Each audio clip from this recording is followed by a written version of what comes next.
जय श्री राम, जय बागेश्वर धाम, जय गुरु कृपा। आज हम वाल्मीकि रामायण के अरण्य कांड के 12वें सर्ग को हिंदी में पढ़ेंगे। जय राम रमारमणम समनम भवताप भयाकुल पाहि जनम अवधेश सुरेश रमेश विभो शरणागत मागत पाहि प्रभो। जय राम रमारमणम समनम। 12वां सर्ग हिंदी में। श्री रामचंद्र जी के छोटे भाई लक्ष्मण ने आश्रम में प्रवेश करके अगस्त जी के शिष्य से भेंट की और उनसे यह बात कही। मुने, अयोध्या में जो दशरथ नाम से प्रसिद्ध राजा थे, उन्हीं के ज्येष्ठ पुत्र महाबली श्री रामचंद्र जी अपनी पत्नी सीता के साथ महर्षि का दर्शन करने के लिए आए हैं। मैं उनका छोटा भाई, हितैषी और अनुकूल चलने वाला भक्त हूँ। मेरा नाम लक्ष्मण है। संभव है यह नाम कभी आपके कानों में पड़ा हो। हम सब लोग पिता की आज्ञा से इस अत्यंत भयंकर वन में आए हैं और भगवान अगस्त मुनि का दर्शन करना चाहते हैं। आप उनसे यह समाचार निवेदन कीजिए। लक्ष्मण की वह बात सुनकर उन तपोधन ने बहुत अच्छा कहकर महर्षि को समाचार देने के लिए अग्निशाला में प्रवेश किया। अग्निशाला में प्रवेश करके अगस्त के उस प्रिय शिष्य ने, जो अपनी तपस्या के प्रभाव से दूसरों के लिए दुर्जय थे, उन मुनि श्रेष्ठ अगस्त के पास जा हाथ जोड़ लक्ष्मण के कथनानुसार उन्हें श्री रामचंद्र जी के आगमन का समाचार शीघ्रतापूर्वक यूँ सुनाया। महामुने, राजा दशरथ के 2 पुत्र श्री राम और लक्ष्मण आश्रम में पधारे हैं। श्री राम अपनी धर्मपत्नी सीता के साथ हैं। वे दोनों शत्रु दमन वीर आपकी सेवा के उद्देश्य से आपका दर्शन करने के लिए आए हैं। अब इस विषय में जो कुछ कहना या करना हो, इसके लिए आप मुझे आज्ञा दें। शिष्य से लक्ष्मण सहित श्री राम और महाभागा विदेह नंदिनी सीता के शुभ आगमन का समाचार सुनकर महर्षि ने इस प्रकार कहा। सौभाग्य की बात है कि आज चिरकाल के बाद श्री रामचंद्र जी स्वयं ही मुझसे मिलने के लिए आ गए। मेरे मन में भी बहुत दिनों से अभिलाषा थी कि वे एक बार मेरे आश्रम पर पधारते। जाओ, पत्नी सहित श्री राम और लक्ष्मण को सत्कार पूर्वक आश्रम के भीतर मेरे समीप ले आओ। तुम अब तक उन्हें ले क्यों नहीं आए? धर्मज्ञ महात्मा अगस्त मुनि के ऐसा कहने पर शिष्य ने हाथ जोड़कर उन्हें प्रणाम किया और कहा, बहुत अच्छा, अभी ले आता हूँ। इसके बाद वह शिष्य आश्रम से निकलकर शीघ्रतापूर्वक लक्ष्मण के पास गया और बोला, श्री रामचंद्र जी कौन है? वे स्वयं आश्रम में प्रवेश करें और मुनि का दर्शन करने के लिए चलें। तब लक्ष्मण ने शिष्य के साथ आश्रम के द्वार पर जाकर उसे श्री रामचंद्र जी तथा जनक किशोरी श्री सीता का दर्शन कराया। शिष्य ने बड़ी विनय के साथ महर्षि अगस्त की कही हुई बात वहाँ दोहराई और जो सत्कार के योग्य थे, उन श्री राम का यथोचित रीति से भलीभांति सत्कार करके वह उन्हें आश्रम में ले गया। उस समय श्री राम ने लक्ष्मण और सीता के साथ आश्रम में प्रवेश किया। वह आश्रम शांत भाव से रहने वाले हरिणों से भरा हुआ था। आश्रम की शोभा देखते हुए उन्होंने वहाँ ब्रह्मा जी का स्थान और अग्निदेव का स्थान देखा।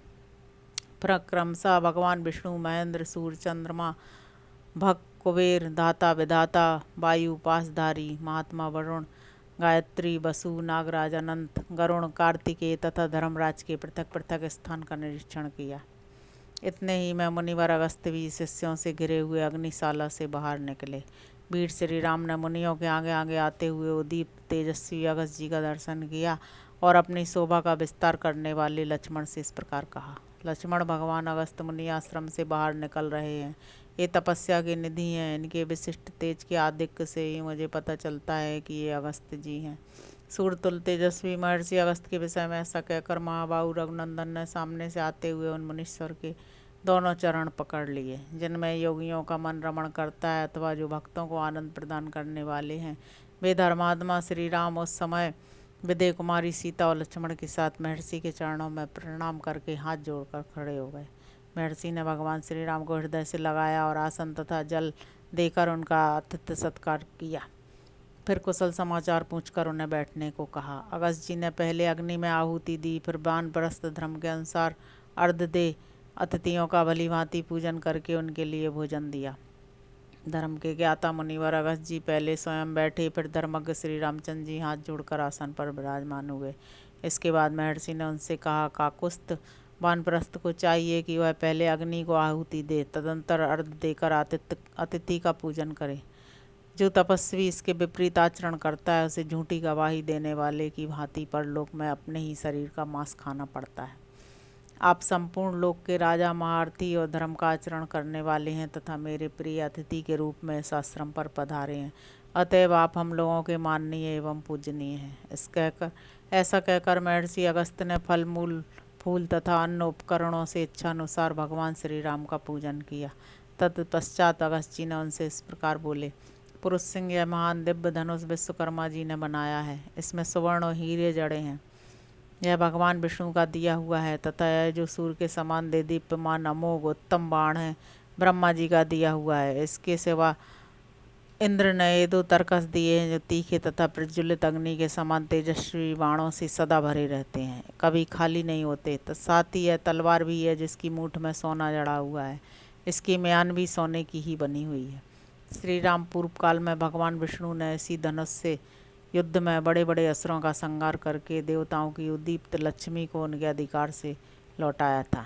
मानद आप यह धनुष से दोनों तरका से बाण और यह तलवार विजय पाने के लिए ग्रहण कीजिए, ठीक उसी तरह जैसे वज्रधारी इंद्र वज्र ग्रहण करते हैं। ऐसा कहकर महान तेजस्वी अगस्त्य ने वे सभी श्रेष्ठ आयुध श्री रामचंद्र जी को सौंप दिए। तत्पश्चात वे फिर बोले, इस प्रकार श्री वाल्मीकि निर्मितार्थ रामायण आदि काव्य के अरण्यकांड में 12वां सर्ग पूरा हुआ। अब हम 13वां सर्ग हिंदी में पढ़ेंगे। श्री राम, आपका कल्याण हो। मैं आप पर बहुत प्रसन्न हूँ। लक्ष्मण, मैं तुम पर भी बहुत संतुष्ट हूँ। आप दोनों भाई मुझे प्रणाम करने के लिए जो सीता के साथ यहाँ तक आए, इससे मुझे बड़ी प्रसन्नता हुई है। रास्ता चलने के परिश्रम से आप लोगों को बहुत थकावट हुई है। इसके कारण जो कष्ट हुआ है वह आप दोनों को पीड़ा दे रहा होगा। मिथिलेश कुमारी जानकी भी अपनी थकावट दूर करने के लिए अधिक उत्कंठित हैं।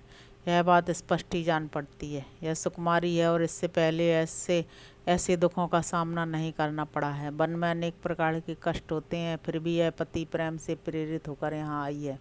श्री राम, जिस प्रकार सीता का यहाँ मन लगे, जैसे भी यह प्रसन्न रहे, वही कार्य आप करें। वन में आपके साथ आकर इसने दुष्कर कार्य किया है। रघुनंदन, सृष्टि काल से लेकर अब तक स्त्रियों का प्राय यही स्वभाव रहता आया है कि यदि पति सम अवस्था में है, अर्थात धन धान से संपन्न, स्वस्थ एवं सुखी है, तब तो वे उसमें अनुराग रखती हैं। परंतु यदि वह विषम अवस्था में पड़ जाता है, दरिद्र एवं रोगी हो जाता है, तब उसे त्याग देती हैं। स्त्रियां विद्युत की चपलता, शस्त्रों की तीक्ष्णता तथा गरुण एवं वायु की तीव्र गति का अनुसरण करती हैं। आपकी यह धर्मपत्नी सीता इन सब दोषों से रहित है। स्मरणीय एवं पतिव्रताओं में उसी तरह अग्रगण्य है जैसे देवियों में अरुंधति। शत्रुदमन, श्री राम, आज से इस देश की शोभा बढ़ गई जहाँ सुमित्रा कुमार लक्ष्मण और विदय नंदिनी सीता के साथ आप निवास करेंगे। मुनि के ऐसा कहने पर श्री रामचंद्र जी ने प्रज्वलित अग्नि के समान तेजस्वी उन महर्षि से दोनों हाथ जोड़कर यह विनय युक्त बात कही, भाई और पत्नी सहित जिसके अर्थात मेरे गुणों से हमारे गुरुदेव मुनिवर अगस्त्य जी यदि संतुष्ट हो रहे हैं, तब तो मैं धन्य हूँ। मुझ पर मुनीश्वर का महान अनुग्रह है। परंतु मुने, अब आप मुझे ऐसा कोई स्थान बताइए जहाँ बहुत से वन हो, जल की भी सुविधा हो तथा जहाँ आश्रम बनाकर मैं सुखपूर्वक सानंद निवास कर सकूं। श्री राम का यह कथन सुनकर मुनि श्रेष्ठ धर्मात्मा से अगस्त्य ने 2 घड़ी तक कुछ सोच विचार किया। तदंतर वे यह शुभ वचन बोले, तात यहाँ से 2 योजन की दूरी पर पंचवटी नाम से विख्यात एक बहुत ही सुंदर स्थान है, जहाँ बहुत से मृग रहते हैं तथा फल मूल और जल की अधिक सुविधा है। वहीं जाकर लक्ष्मण के साथ आप आश्रम बनाइए और पिता की यथोक्त आज्ञा का पालन करते हुए वहाँ सुखपूर्वक निवास कीजिए। अनग आपका और राजा दशरथ का यह सारा वृत्तांत मुझे अपनी तपस्या के प्रभाव से तथा आपके प्रति स्नेह होने के कारण अच्छी तरह विदित है। आपने तपोवन में मेरे साथ रहने की और वनवास का शेष समय यहीं बिताने की अभिलाषा प्रकट करके भी जो यहाँ से अन्यत्र रहने योग्य स्थान के विषय में मुझसे पूछा है, इसमें आपका हार्दिक अभिप्राय क्या है, यह मैंने अपने तपोबल से जान लिया है। इसलिए मैं आपसे कहता हूँ कि पंचवटी में जाइए। वहाँ की वनस्थली बड़ी ही रमणीय है। वहाँ मिथिलेश कुमारी सीता आनंद पूर्वक सब और विचरेंगी। रघुनंदन, वह स्मरणीय स्थान यहाँ से अधिक दूर नहीं है, गोदावरी के पास है, अतः मैथिली का मन वहाँ खूब लगेगा। महाबाहो, वह स्थान प्रचुर फल मूलों से संपन्न, भांति भांति के विहंगमों से सेवित, एकांत पवित्र और रमणीय है। श्री राम, आप भी सदाचारी और ऋषियों की रक्षा करने में समर्थ हैं, अतः वहाँ रहकर तपस्वी मुनियों का पालन कीजिएगा। वीर, यह जो महुओं का विशाल वन दिखाई देता है, इसके उत्तर से होकर जाना चाहिए। उस मार्ग से जाते हुए आपको आगे एक बरगद का वृक्ष मिलेगा। उससे आगे कुछ दूर तक ऊंचा मैदान है, उसे पार करने के बाद एक पर्वत दिखाई देगा। उस पर्वत से थोड़े ही दूर पर पंचवटी नाम से प्रसिद्ध सुंदर वन है, जो सदा फूलों से सुशोभित रहता है। महर्षि अगस्त के ऐसा कहने पर लक्ष्मण सहित श्री राम ने उनका सत्कार करके उन सत्यवादी महर्षि को वहाँ जाने की आज्ञा मांगी।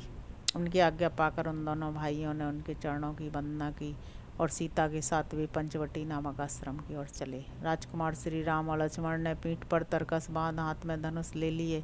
वे दोनों भाई सम्रांगणों में कातरता दिखाने वाले नहीं थे। वे दोनों बंधु महर्षि के बताए हुए मार्ग से बड़ी सावधानी के साथ पंचवटी की ओर प्रस्थित हुए। इस प्रकार श्री वाल्मीकि निर्मित आर्ष रामायण आदि काव्य अरण्यकांड में 13वां सर्ग पूरा हुआ। जय श्री राम, जय बागेश्वर धाम, जय गुरु कृपा।